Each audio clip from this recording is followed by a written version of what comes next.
Assalamualaikum warahmatullahi wabarakatuh.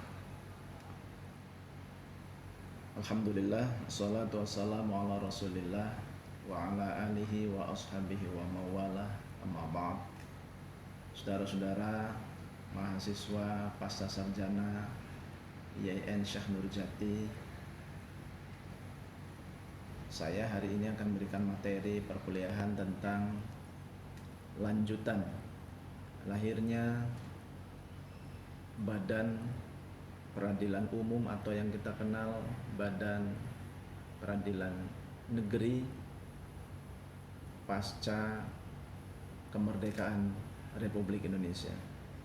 Saudara-saudara, yang lalu sudah kita bicarakan tentang bagaimana kewenangan pengadilan agama, lahirnya pengadilan agama pada saat penjajahan Hindia Belanda, sampai kemudian juga pada saat penjajahan Jepang. Kita lompat saja karena yang penting adalah bagaimana eksistensi peradilan umum pasca kemerdekaan Republik Indonesia. Di dalam sejarah dijelaskan bahwa pada saat Belanda dulu telah membentuk peradilan umum,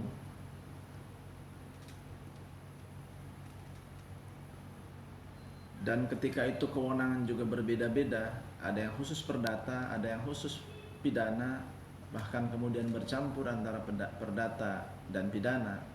Maka pasca kemerdekaan Republik Indonesia, patokannya adalah pada pasal peralihan ayat 2 Romawi dijelaskan bahwa dalam Undang-Undang Dasar Republik Indonesia yang kita punya, bahwa segala badan-badan peradilan yang berlaku sebelum kemerdekaan maka tetap akan terus berlaku sepanjang belum ada peraturan atau dibentuknya badan-badan peradilan lain berdasarkan undang-undang yang baru. Maka berdasarkan itu, kalau kita melihat misalnya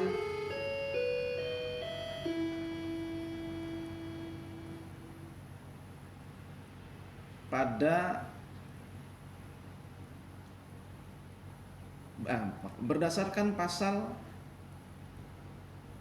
2 Romawi itu tentang aturan peralihan, artinya bahwa peradilan umum itu telah berjalan sebagaimana halnya peradilan agama berjalan sejak sebelum kemerdekaan.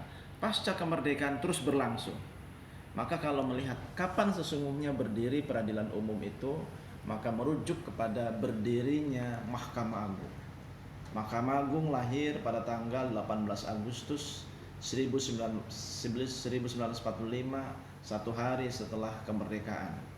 Dan itu diatur bahwa seluruh badan peradilan yang berada di bawah Mahkamah Agung, maka ketika itulah berjalan sebagaimana adanya. Artinya apa? Bahwa lembaga peradilan umum sebenarnya lahir bersamaan dengan lahirnya Mahkamah Agung Republik Indonesia. Saudara-saudara, ada kemudian perkembangan baru setelah kemerdekaan, maka lahirlah undang-undang yang mengatur secara khusus. Maka kita mengenal misalnya Undang-Undang Nomor 14 Tahun 1970 yang menjelaskan bahwa kekuasaan kehakiman itu dilaksanakan oleh sebuah Mahkamah Agung dan 4 badan peradilan yang berada di bawahnya. Dalam hal ini peradilan umum, peradilan agama, peradilan tata usaha negara, dan peradilan militer. Jadi kalau kita nanti akan merunut tentang sejarah lahirnya 4 badan peradilan, itu hampir sama dengan lahirnya Mahkamah Agung. Yang berbeda sesungguhnya adalah perjalanan panjang pra kemerdekaan. Saudara-saudara yang berbahagia, rekan-rekan mahasiswa, perjalanan panjang peradilan umum kalau kita sebut adalah sebagai peradilan yang supreme, artinya dia peradilan yang betul-betul istimewa jika dibanding dengan peradilan agama. Karena peradilan agama adalah peradilan yang khusus menangani umat Islam, sementara peradilan umum adalah peradilan yang menangani semua agama. baik itu persoalan perdata maupun persoalan pidana. Perkembangan selanjutnya mengenai kewenangan. Jadi sejak lahirnya undang-undang yang mengatur tentang lahirnya pengadilan umum atau peradilan negeri yang kita kenal hari ini, itu sejak lahirnya sudah diberikan kewenangan oleh undang-undang menangani seluruh persoalan-persoalan pidana dan persoalan-persoalan perdata keumatan, semua umat dan semua agama. Bahkan sebelum lahirnya Undang-Undang Nomor 7 Tahun 89 misalnya tentang peradilan agama, pengadilan negeri itu juga menangani kewenangan waris misalnya. Bagi yang Islam ada opsi untuk pembagian waris berdasarkan adat atau waris berdasarkan Islam, dan terus berjalan opsi itu sampai kemudian lahirlah Undang-Undang Nomor 3 Tahun 2006 tentang peradilan agama yang meniadakan opsi tentang kewenangan waris yang sekarang mutlak milik pengadilan agama. Saudara-saudara mahasiswa yang berbahagia, saya melihat ada hal yang agak baru misalnya. Perkembangan peradilan umum sejak one group system di bawah satu atap Mahkamah Agung. Sebab dulu yang namanya semua lembaga peradilan berada di bawah departemennya masing-masing. Peradilan umum, peradilan tata usaha negara itu berada di bawah kementerian, kalau sekarang Kementerian Hukum dan HAM, kalau dulu Kementerian Kehakiman. Demikian juga peradilan militer dulu berada di bawah Kementerian Pertahanan dan Keamanan Hankam, dan pengadilan agama berada di bawah Departemen Agama yang sekarang kita kenal dengan Kementerian Agama. Saudara, pasca one group system satu atap tahun 2004, seluruh administrasi yudisial, keuangan dan administrasi umum itu ditarik seluruhnya di bawah Mahkamah Agung. Inilah sesungguhnya babak baru semua peradilan pada era pasca reformasi. Jadi artinya ada perubahan di situ. Perubahannya diantara misalnya gini. Dulu baik itu pengadilan umum maupun pengadilan agama, apa istilahnya, tidak ada yang namanya sekretaris. Dulu ada namanya panitra sekretaris yang kita kenal dengan pansek.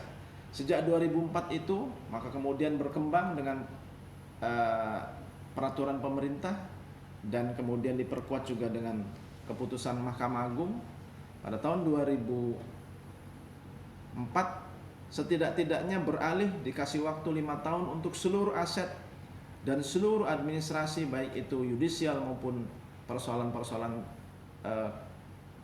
kesekretariatan dikasih waktu 5 tahun lamanya. Dan sejak itulah kemudian berdiri pada tahun 2015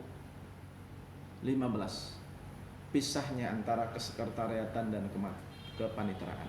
Jadi pengadilan negeri itu sekarang ada seorang sekretaris yang bidangnya adalah membawahi kasubag, baik itu kepegawaian, baik itu kasubag perencanaan, baik itu kasubag umum dan keuangan. Demikian juga di kepanitraan.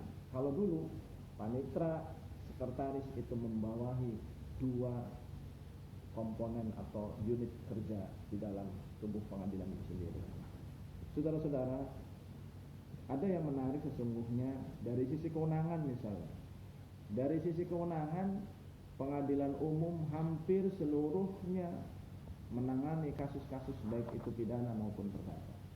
Tapi sejak tahun 2004, sejak Nangro Aceh Darussalam itu diberikan kewenangan seluas-luasnya oleh negara, bahwa pengadilan agama yang di Nangro Aceh Darussalam yang kita kenal dengan Mahkamah Syariah, maka disitulah ada pidana yang kemudian diambil alih oleh peradilan agama.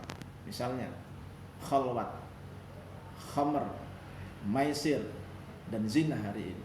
Jadi kalau ada orang-orang yang melakukan tindak pidana 4 itu, kewenangannya adalah ada pada Mahkamah Syariah. Artinya ketika itu sebenarnya pengadilan negeri dikurangi kewenangannya dalam hal-hal pidana yang kita kenal dengan jinayah. Saudara-saudara mahasiswa yang berbahagia, Kemudian perkembangan selanjutnya di era pasca reformasi, sebutlah misalnya pada tahun 1998, pengadilan agama terus berkembang seiring dengan tuntutan reformasi, maka seluruh badan-badan peradilan yang ad hoc itu juga semuanya berada di peradilan umum. Misalnya ada lahirnya undang-undang tahun 99 tentang tindak pidana tipikor, maka lahirlah peradilan tipikor. Awalnya itu sesungguhnya adalah peradilan ad hoc, peradilan yang sifatnya sementara, tapi sekarang menjadi peradilan permanen yang memang khusus menangani perkara-perkara pidana khusus korupsi. Kemudian ada peradilan yang disebut dengan peradilan industrial, peradilan sengketa industrial. Itu pun juga berada di peradilan umum. Jadi bukan berarti ada lembaga peradilan lain selain peradilan umum, tetapi memang itu di bawah naungan satu atap peradilan umum. Ada lagi peradilan perikanan yang menangani kasus-kasus misalnya illegal fishing. Ada lagi juga peradilan ad hoc yang kita kenal peradilan pajak. Itulah perkembangan baru di pengadilan umum. Dan kita jujur mengatakan, dari dulu memang pengadilan umum sudah berdiri kokoh, tegak sebagai sebuah lembaga yudikatif yang berdiri sama dengan eksekutif dan legislatif, kokoh sejak awal. Maka berbeda dengan pengadilan agama.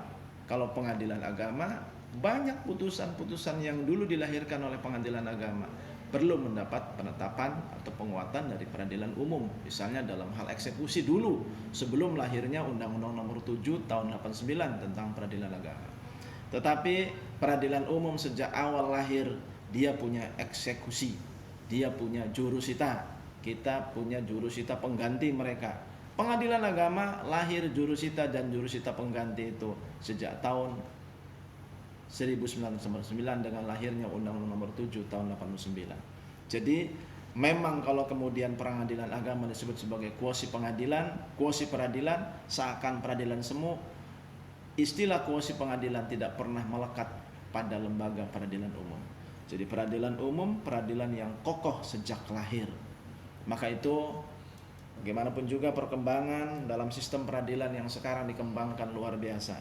Maka ya kita akui bahwa peradilan umum adalah peradilan yang sudah kokoh, matang, tetapi memang bagaimanapun juga perlu penguatan administrasi, baik itu administrasi peradilan ataupun administrasi umum, sehingga kemudian pengadilan menjadi sesuatu yang kokoh, lembaga yang kemudian dipercaya oleh masyarakat, lembaga yang dituju oleh setiap orang dalam pencari keadilan, baik itu persoalan pidana maupun persoalan perdata. Saya pikir itu untuk saudara melengkapi sejarah peradilan umum, lahirnya peradilan umum pasca kemerdekaan Republik Indonesia dan pasca reformasi. Sekian, mudah-mudahan bisa melengkapi materi yang kemarin. Assalamualaikum warahmatullahi wabarakatuh.